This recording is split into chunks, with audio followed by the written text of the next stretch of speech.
کہ اللہ تعالیٰ فرماتا ہے کہ تمہیں خواہشات کی لذتوں نے دیوانہ بنایا ہوا ہے، تمہیں دنیا کی لذتوں نے دیوانہ بنایا ہوا ہے، اور ان دنیا کی لذتوں میں سب سے پہلے عورت ہے، اور اس میں کوئی شک نہیں ہے کہ اس دنیا کی سب سے خوبصورت چیز عورت ہے۔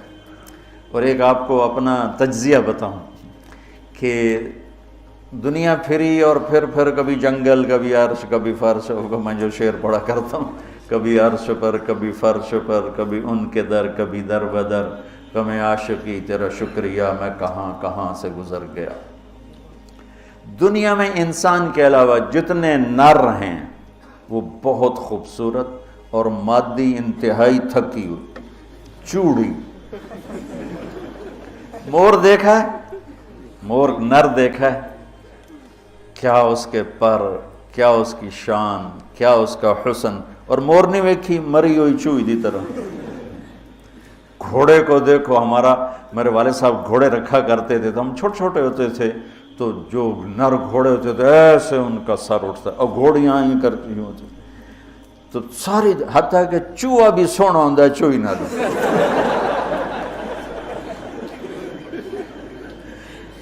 نر کبوتر دیکھو، مادہ کبوتر دیکھو، نر شیر دیکھو، شیر نہیں دیکھو، کھوتا بھی سونا ہے، کھوتی نر۔ یہ میرا ایک تجزیہ ہے کہ انسان کے سوا جتنی مخلوق جاندار، اس میں نر خوبصورت ہے، مادہ اس کے مقابلے میں بالکل ماٹھی، اور انسانوں میں اس کے برعکس ہے، اس میں مادہ خوبصورت ہے، نر اس کے مقابلے میں نوکر ہی لگتا ہے بیچارہ۔ اللہ نے عورت کو حسین بنایا ہے، مرد سے زیادہ حسین اللہ نے عورت کو بنایا ہے، اور جنت کی بھی سب سے بڑی نعمت اللہ کی رضا اور نبیوں کا پڑوس اور اللہ کا دیدار، جو ایک روحانی نعمتیں ہیں۔ اس کے بعد جو جنت کی سب سے بڑی نعمت ہے وہ جنت کی نیک عورت ہے، جنت کی حور ہے۔ اسی سے بابا آدم علیہ السلام جو جنت میں اداس پھرتے تھے، جب ماں جی آئے تو ٹھر پائے آدم علیہ السلام، خوش ہو گئے، واہ واہ جوڑی بن گئے، جوٹی دار آ گیا۔ اور یہ بات تو آپ سب کو معلوم ہے کہ اللہ نے یوسف علیہ السلام کو سب سے حسین بنایا، لیکن یہ بات کم معلوم ہے کہ عورتوں میں سب سے حسین اللہ نے حوا کو بنایا، جیسے حوا۔ آج تک کوئی عورت ایسی خوبصورت نہیں پیدا کی گئی جیسے اللہ تعالیٰ نے حضرت حوا کو پیدا کی۔ تو انسانی لذتوں میں سب سے بڑی لذت، سب سے بڑی خواہش وہ اللہ نے عورت، نیک عورت دنیا کی سب سے بڑی نعمت ہے۔ الدنیا کلھا متاع وخیر متاعها المرأة الصالحہ، دنیا چند روزہ ساز و سامان ہے، اور اس میں سب سے اعلیٰ درجے کا ساز و سامان نیک عورت ہے، نیک عورت، جس سے زندگی کی رونق ہے، جس سے زندگی میں حسن ہے، جس سے زندگی میں جمال ہے۔ عربوں میں دستور تھا مار پٹائی کا، تو جب مدینہ میں ایک ریاست قائم ہو گئی تو عورتوں نے آ کے شکایت کی ہمارے خامد ہمیں مارتے ہیں، تو آپ نے ممبر پر کھڑے ہو کر غضبناک انداز میں کہا، جو عورتوں پہ ہاتھ اٹھاتے ہیں ان میں کوئی انسانیت نہیں۔ اس قدر شدید ڈانٹ پلائی، جو عورت پہ ہاتھ اٹھاتا ہے اس میں کوئی انسانیت نہیں، لا خیر فیہم، کوئی انسانیت نہیں ان۔ اور آپ نے فرمایا کہ خیرکم خیرکم لأہلہ، سب سے اعلیٰ درجے کا مسلمان وہ ہے جو بیوی کے ساتھ اچھا سلوک کرتا ہو۔ اور پھر فرمایا، اور میں اپنی بیوی کے ساتھ تم سب میں سب سے زیادہ اچھا سلوک کرتا ہوں۔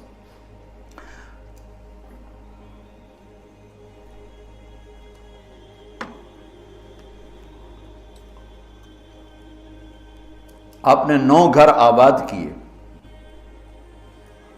جب آپ دنیا سے گئے، 9 بیویاں تھیں، اور کسی گھر میں روٹی نہیں کھانے کو، دودھ نہیں پینے کو، دوا نہیں لینے کو، اور بیویاں قربان ہو رہی ہیں، صدقے واری جا رہی ہیں۔ کس بات پر؟ آپ کے اخلاق، آپ کا حسن سلوک، آپ کا اظہار محبت، آپ کی رواداری، آپ کا انصاف، آپ کی دلداری۔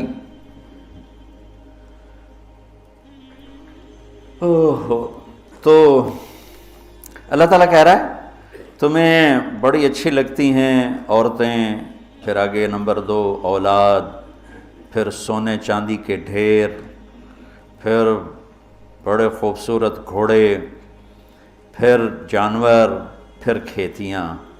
پھر اللہ کہتا ہے یہ تو دنیا کا تھوڑا سا ساز و سامان ہے، اللہ کے پاس بہت خوبصورت ٹھکانہ ہے. پہلے دنیا کا بتایا.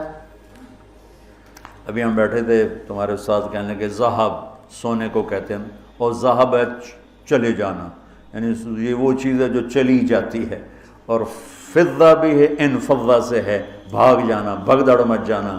تو سونے چاندی کے اندر ہی بھاگ جانے کا مطلب پڑا ہوا ہے، تو کون کس کے ساتھ یہ وفا کرے گا؟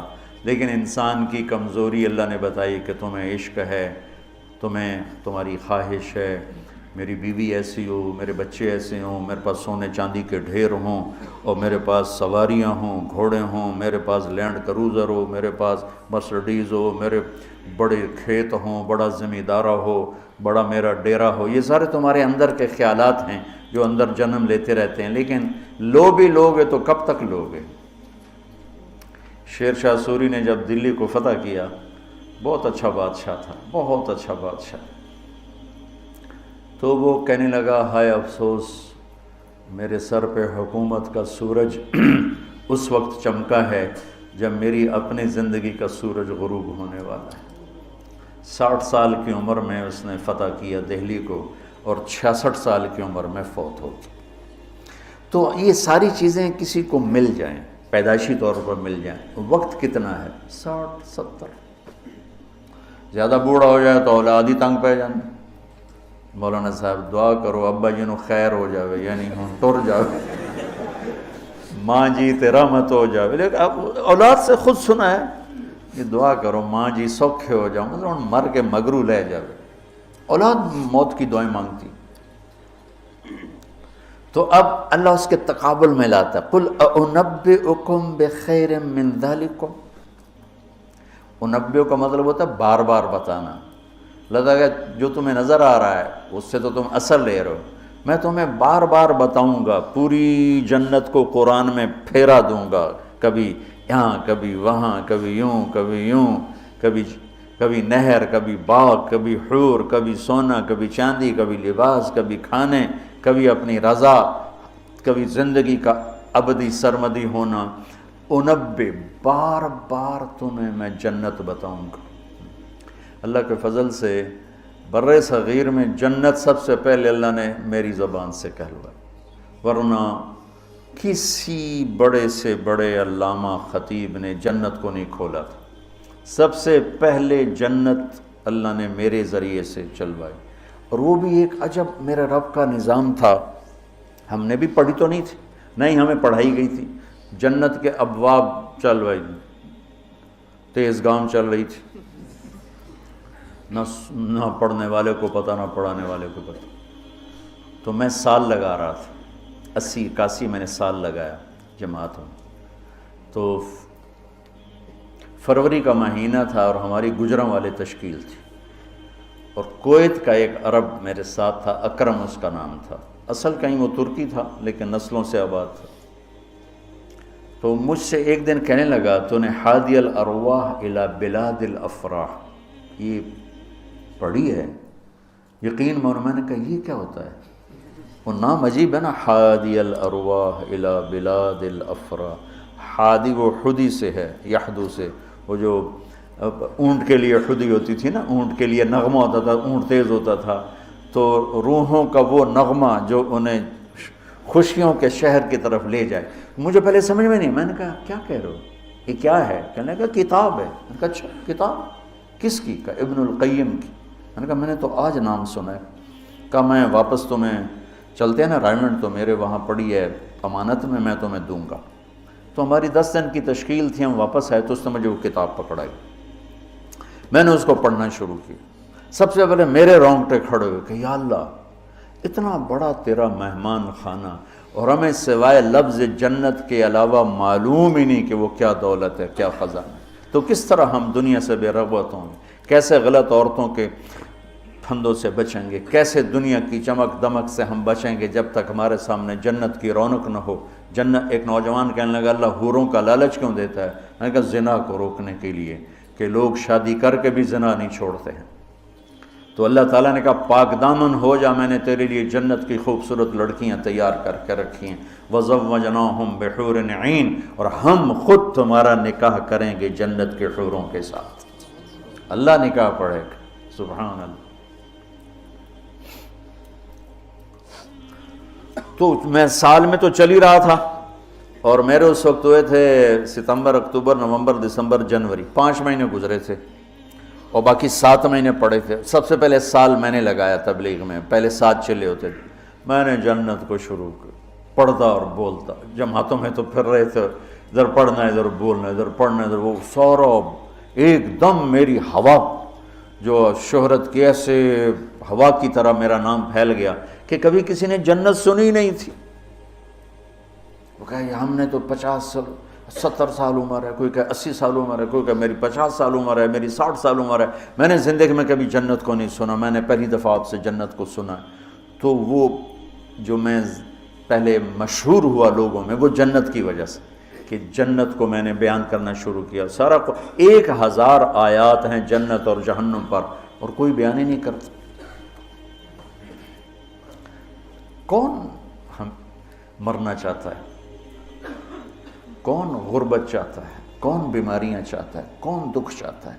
ہر ایک چاہتا ہے کہ ایک آئیڈیل لائف ہو، آئیڈیل گھر ہو، ایک خوبصورت زندگی ہو. تو اللہ نے کہا میں نے چھپا کے رکھی ہے، اب تھوڑے دن میری مان لو، پھر تم آ جاؤ، پھر دیکھو میں تمہیں کیسے دیتا ہوں. تو قل انبئکم بخیر من ذالکم، میں تمہیں یہ یہاں کی عورت، یہاں کی اولاد، یہاں کا سونا چاندی، یہاں کے گھوڑے، یہاں کی سواریاں، یہاں کی لینڈ کروزریں، یہاں کے جانور، یہاں کی زمینیں جائیدادیں تو تم دیکھ رہے ہو، تمہیں ایک اور جہان بتاؤں؟ ایک اور جہان بتاؤں؟ یا اللہ کون سا ہے؟ قل الذین اتقوا، وہ سب کے لیے نہیں ہے، وہ ان کے لیے ہے جو میرے یار بنیں گے، جو مجھ سے دوستی لگائیں گے. سب کے لیے نہیں ہے، یہ وہ ہیں جو میرے یار بنیں گے. للذین اتقوا، یہ ہمارے دیہاتی کہتے ہیں اللہ آپ پہ بشکش، اور یہ زیادہ پڑھے لکھے لوگ کہتے ہیں یہ ایم ہی ہمیں ڈرائی رکھتے ہیں، کچھ بھی نہیں ہے. تو ایسی بات نہیں ہے. اللہ تعالیٰ نے حسین اور یزید میں فرق کرنا ہے. رات کو شراب پینے والا اور رات کو نماز پڑھنے والا برابر ہو جائے گا. میرے نبی کے نواسے نے جان کیوں دے دی، نسل کیوں ذبح کروا دی؟ اگر یہی فیصلہ ہونا ہے کہ رات کو ناچنے والی، رات کو رونے والی برابر ہو جائیں، رات کو پوڑی بیچنے والا، شراب بیچنے والا، اور صبح سے شام تک حلال کمانے والا، تھک کے گھر جانے والا، اللہ ان کو برابر کر دے گا. سچ بولنے والا، جھوٹ بولنے والا برابر ہو جائیں گے. نماز پڑھنے والا، نہ پڑھنے والا برابر ہو جائیں گے. سود کھانے والا، حلال کھانے والا برابر ہو جائیں گے. تو پھر کربلاؤں کا مقصد کیا ہے؟ پھر تو ساری کربلاؤں کی تاریخ ختم ہو جاتی، ختم ہو جاتی، انسانیت نام کی کوئی شے نہیں رہ جاتی. تو میرے رب نے وَامْتَازُوا الْيَوْمَ أَيُّهَا الْمُجْرِمُونَ کا اعلان کیا ہے. ام نجعل المتقین کالفجار افنجعل المسلمین کالمجرمین ما لکم کیف تحکمون. تو قرآن بتا رہا ہوں، سورہ کیا نون القلم، کہ تمہارا دماغ خراب ہو گیا ہے کہ میں فرما بردار اور نافرمان کو ایک جیسا ڈیل کروں گا. تمہارا دماغ خراب ہو گیا. ایک آدمی رات کو زنا کر رہا ہے، ایک مصلی پہ بیٹھا رو رہا ہے، ان دونوں کو اللہ برابر کر دے گا. تو للذین اتقوا، ہم نے ایک بڑا اسپیشل پروگرام، پیکج، لیکن ہے تقوی والوں کے لیے. اچھا تقوی والا بننا کوئی مشکل کام ہے؟ یہ کوئی ایسی آسمانی چیز ہے، آفاقی چیز ہے؟ قرآن کا پہلا صفحہ دیکھو، کتنا آسان کام ہے تقوی والا بننا. ہدی للمتقین، یہ ہدایت ہے تقوی والوں کے لیے. کون ہوتے ہیں؟ الذین یؤمنون بالغیب، جو غیب پہ ایمان لاتے ہیں. تو ہم سب غیب پہ ایمان لائے ہوئے ہیں نا. وَيُقِيمُونَ الصَّلَاةَ، اور نماز پڑھتے ہیں. تو ہم نماز پڑھتے ہیں نا. وَمِمَّا رَزَقْنَاهُمْ يُنْفِقُونَ، جو ہم نے دیا ہے اس میں سے خرچ کرتے ہیں. تو وہ خرچ کرتے تو ہوگے نا، مولوی ہوتا تو بخیل ہے. تو چلو کوئی تھوڑا بہت تو خرچ کرتے ہوگے نا.